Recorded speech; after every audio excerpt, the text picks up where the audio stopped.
Hi everyone, my name's Angie Schepper. I'm the HR Director for Hancock Physician Network. I've been with the network for 16 years, 11 of those in HR.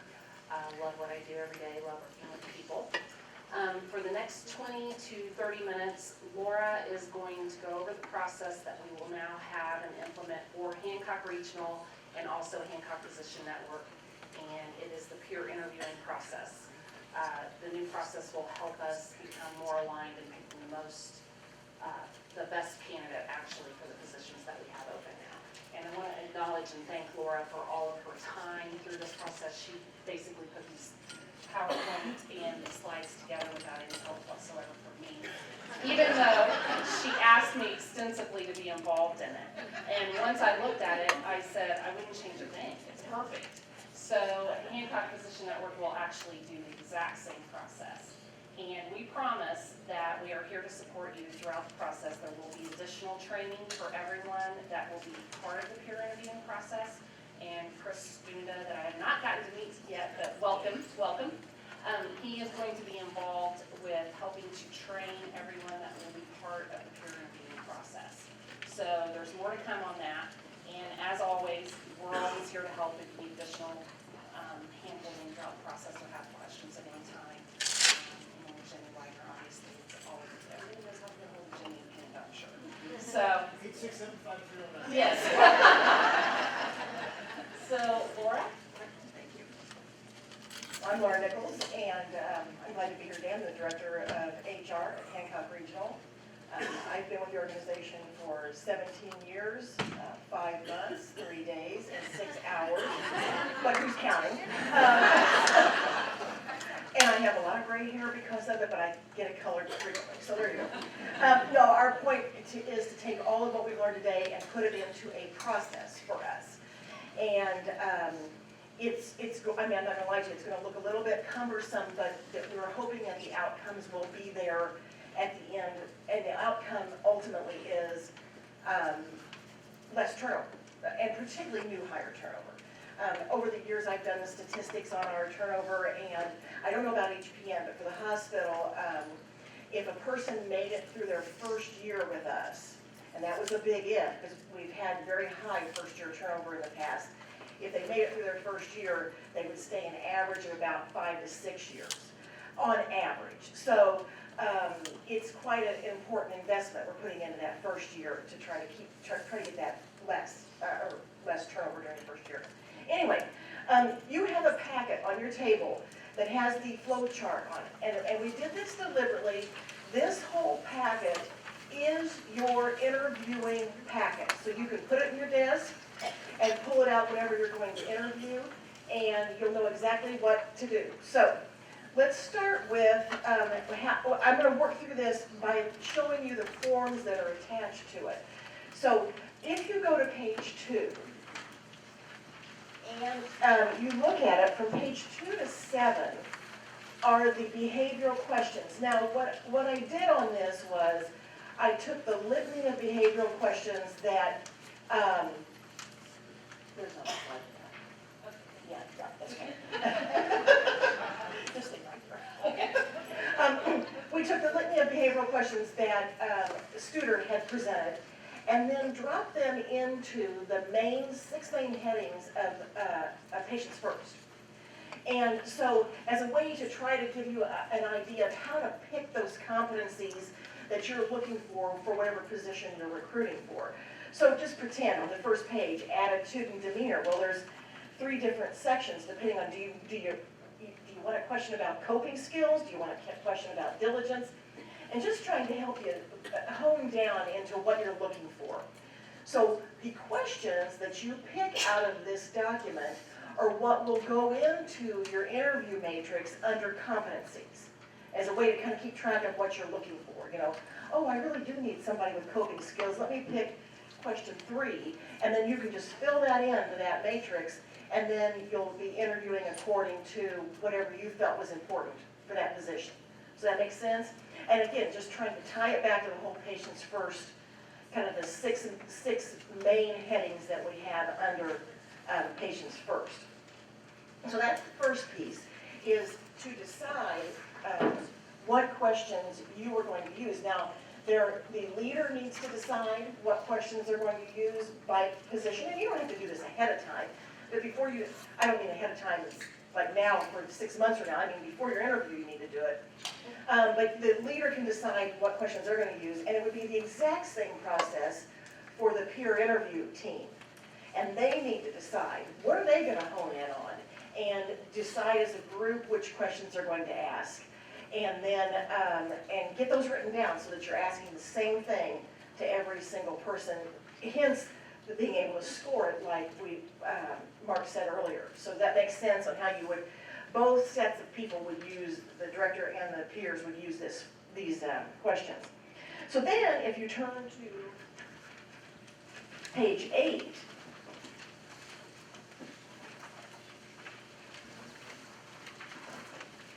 we have in here paper version if you want it, or there is also on the G drive. All of these forms are on the G drive as well if you need those. But here is what the director, the leader would use to kind of to pick their questions, write them down, score them, and it's a good place to keep your notes as well. So really critical that you kind of go through this whole process. And then if you look on page 9, you will see that there's a place where the leader will say, after they've done all of the pieces, they'll say, do I recommend this person for a hire or not? And the concept is that only the director would only refer on to the peer interview team those candidates that would be good potential hires. So it's not, if you're interviewing 5 people and 2 of them are not going to make it, don't waste anybody's time. You're just going to say, okay, they're not good candidates, and you'll go through down that piece of the process. But if they are somebody who the director thinks is a good candidate for the peer team to interview, they will then refer them on accordingly. So then, if you turn to page 10,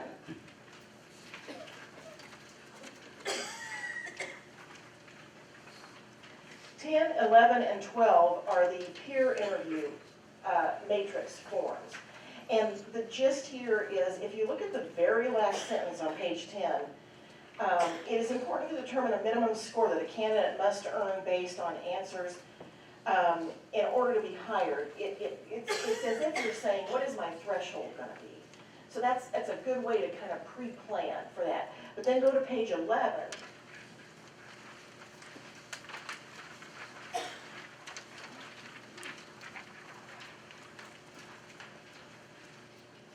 And then page 12, you'll see that 11 is where you would list the questions and your rate your candidates. And then the idea is on page 12 gives you a good example of scoring. And one of the things that I think is interesting about this is, if you look down under the weight section, this is not a multiplication process, but it's saying, oh wow, for this particular job, adaptability, adaptability gets a 3 weight. All right, not that you're doing the math across or anything, but you know that if all things were equal, that question has a little bit more weight than some of the other questions. And so if you had truly 2 people that were very close or even exact same scores, you might go, oh wow, this one did better in one of my more critical questions than maybe some of the others that don't weigh as high. So that's, and I am sure that everybody's going to play around with this for whatever meets their own personal needs. It's just the process to be able to think logically and in some ways prescriptively on how to look at a candidate in a little bit different way. Any questions about that before we move on? Does that make sense what we're doing? And then what would happen is then the peers would send all of their results to the director, and the director would then decide who is going to get the offer, okay? If the peer team does not approve of the candidate or candidates, then technically that person should not necessarily be hired. And it either requires then a discussion amongst the whole group, or that person just falls off. Either way, you have to decide, what is the reason why the peer team didn't like them. make sure it's a legitimate reason, and then, you know, listen to what they're saying, or else why are we wasting their time being, you know, involved? So does that make sense on that piece of it? You have to kind of get a consensus going. Okay, so then, if the candidate isn't selected, we do a terrible job of this at the hospital. I don't know about the network, but we don't get back to candidates in a timely fashion because we don't know where they are in the process. And so we really are asking that you turn these around very quickly after the interviews, particularly, well, I shouldn't say that. I was going to say particularly the ones that aren't moving on because they're sitting there wondering if they're going to get a job. But I would also include the ones that are moving on because it is that first chance for them to see how effective you are, you know, and how timely you are and things like that. So we really would like to tighten that up. They drive us nuts from the phone end, wanting to know the status of their application, and it's just kind of rude not to keep people in the mix. So once the candidate is either not selected or selected, either way, if you go to page 13, we have the interview form. And this is what you would return back to either Nikki Nolan for the network or Jenny and Panda for the hospital and say, answer the questions and then say, yeah, I want Bob or I don't want Bob. Whichever way you want to go and why, so that they have a way of notifying the candidate where they stand in the process. You'll notice, for those of you at Hancock, or the hospital that have used this before, there's two new little lines in here. One is right above the interviewer's signature, about halfway down. We have a yes, no, did the peer interview process occur? The goal would be that we have 100% of our candidates peer interviewed. That will be a process for us to get there, but that is our goal. So we want to know, is that happening? And then if you look down at where it says candidate not selected, we added a new line that says the third one in, third box in, not approved by peer interview team. So just another way of kind of keeping track of what's happening with our candidate pool. And then the bottom is for those that are selected. It tells your HR person what to do. What is the job title? What is the pay rate? You know, do you know what your hours are going to be? That kind of stuff so that we can get all of our letters and offers out to the candidates in a timely manner. And you all know this, with orientation being, on our end anyway, every other week, it's just critical that this stuff is moving through quickly or else you're going to wait 2 additional weeks or more before you can get them in. So just, this is what really kind of drives that whole higher orientation process. Does that make sense? Any questions about that at all? Yeah. Nice job. The only question I have is, after the first interview with the leader, so who is responsible for getting back with the candidate? You're moving on to the next peer process, or, so sorry. Is that, do we get you those names, or do we do that? You will continue to turn the candidates back to us. So if you get through a part of the process and you already know, we're really not going to move ahead with this person, let us know as soon as possible so we can let that candidate know. So each step of the process, you'll be returning your packet that has your notes on the interview, and we'll know from that what the next steps will be. And then maybe if I can piggyback off of that, if you liked them, then you could go ahead and schedule with your peer team. Which actually, I should have said this right from the start, I apologize.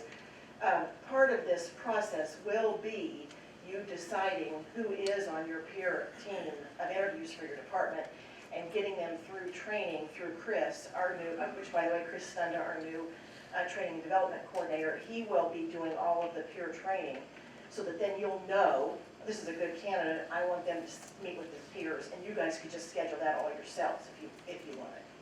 That make sense? Yeah, Susan?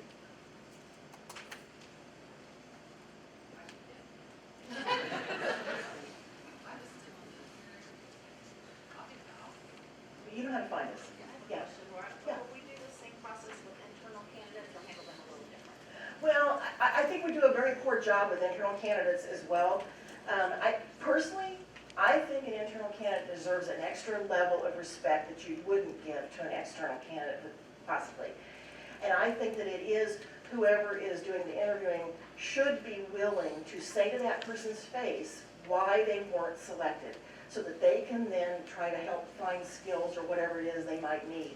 But I would say, yes, it's very similar. If you personally don't want to get back to the internal candidate, then you need to go to your HR people, and the best way to do that would be to do it through this form and say, yeah, contact Mary and tell her I'm not interested, you know.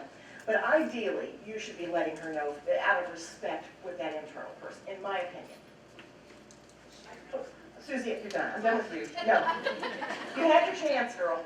All right. What's the expectation on the time frame of how, because I know we had that discussion, and I don't know that our managers are aware that there's actually a goal of how long a job should stay open. So what's the time frame? We haven't set a benchmark for that yet, but off the top of my head, I'm thinking from the time the candidate is presented to the time it's turned around that we want to make an offer should be at the most 2 weeks. Because if people are out interviewing for a job, they're just not going to sit around and wait for us to get a hold of them. They're also probably interviewing at other places. And I've run into that before where we've had an excellent candidate that we wanted to put in front of a lot of people just because we knew we really wanted them.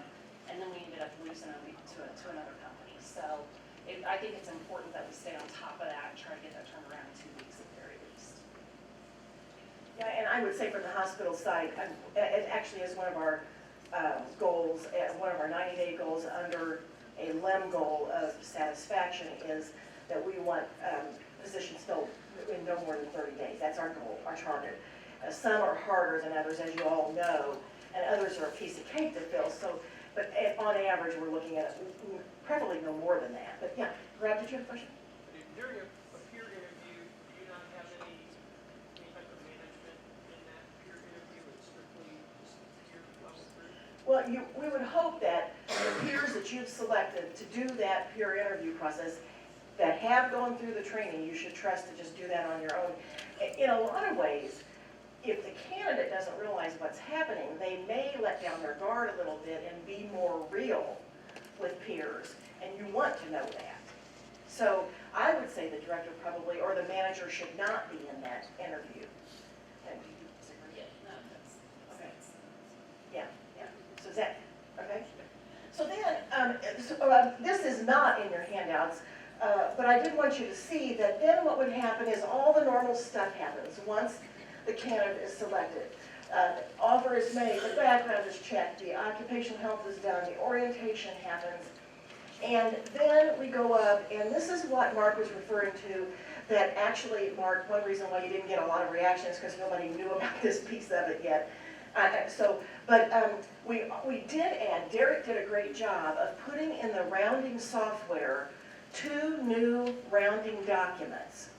And one of them is the 30-day meeting document. So it is literally a normal round on a person, but it's on a new hire within those 30 days. So it's nothing new, nothing different. And as a matter of fact, all of the questions are exactly the same, except that we did add in there whether or not you completed the 30-day meeting on time. So one of the metrics that's going to be tracked is whether or not the 30-day meeting round with that new hire and the 90-day meeting are being done on time. Out of respect for the new hire, are you doing it in a timely basis? The 90-day meeting, what we did, those of you at the hospital know, we always had a form called the orientation evaluation, if y'all remember that. Well, we just combined it. Derek did all this work. He combined the 90-day eval into the 90-day meeting, and it's all in the rounding software. So now you won't have paper going back and forth. It'll just be right there. And there are the normal questions for rounding and that sort of thing, but there's also, there's also, did this happen on time? Because in our world, the attitude is if the person makes it through the 90 days because you didn't do it on time, then the person made it through and you've got to go through normal corrective action processes if you did not want them to continue here. Whereas during the first 90 days, it's easier, we still want to be respectful, but it's a lot easier to eliminate somebody if they're not gonna be a match. But if they make it through by default, bad on you, you should have been paying more attention to that. So, anyway, on there's that, and then you will see when you get into the software, it looks really very much like what our original orientation evaluation looked like. It says, was this the initial orientation period? Was this a transfer? Those kind of things, and you just click the little button for that sort of a thing. And then it does speak in there about, do you have 3 pieces of documentation done that are required from an HVAP standpoint? And those would be the departmental orientation checklist, the skills checklist, and if it's somebody that does IVs, the IV competency. So you want to make sure that all that was done so you could check it off, and then you're done with that new hire. So we tried to eliminate a piece of paper, put it in the rounding. Both of them were there. You'll see them.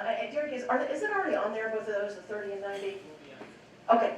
So, and we will, when the HR people send you your new hire notification, instead of sending you documents attached to that, we're going to try to set it up where it's a reminder in your email that says, or in your calendar that says, hey, Mary Lou's ready for a 30-day meeting or a 90-day meeting, and kind of warn you that way. So with that said, we're hoping that this will make a difference. Anybody have any questions about how it would play out? Oh, well, as a matter of fact, Vanna, would you hit the button? Okay, so here's our part of linkage grid. Thank you, I would have forgotten that. There is literally like a 5-6 minute video on the Studer website that you need to watch. You would be looking at some of the behavioral questions that you want to do. All 3 of these are by April 22nd. You would also be start using the behavioral questions from your end, starting by April 22nd. Now, next slide, Vanna. Oh, I didn't know we got a circle. And then here by April 22nd, you would also be identifying who is going to be on your peer team. Depending on department size and depending on variety of shifts and all that stuff, we would think 3 to 5 people if you had a larger department, 2 to 3 if you had whatever. But give yourself a good number of people that would go through that. You need to identify those and let Chris know, and then that'll be the team that he will start to do the training with. There's another video to watch from the peer interview standpoint by May 1, and then you can see there by all of our peer interviewers would be trained by the end of May, and everything up and rolling with the peer process starting June 1. And I think there's one more slide. And then the 30 and 90 day meetings, we will start using those in mid-May for hires that we have coming up here pretty soon. So I'll give you a little bit of time to get used to doing it electronically versus the paper way. Thank you. Yes? Sir, you say there's a tickler for this 30 and 90? We're gonna try to send a tickler, yes.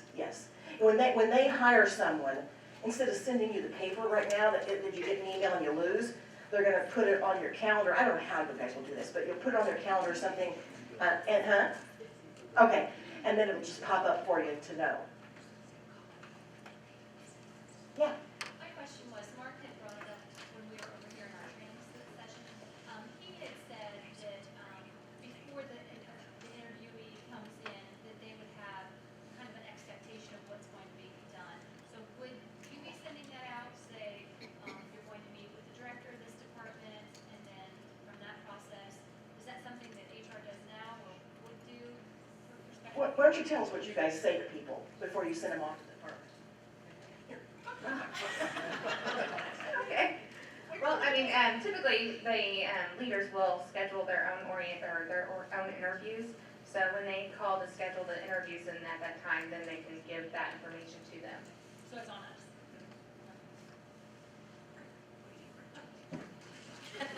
What was her number again? Okay. Any other questions that we can think of? All right, well, thank you very much for your time. We appreciate it.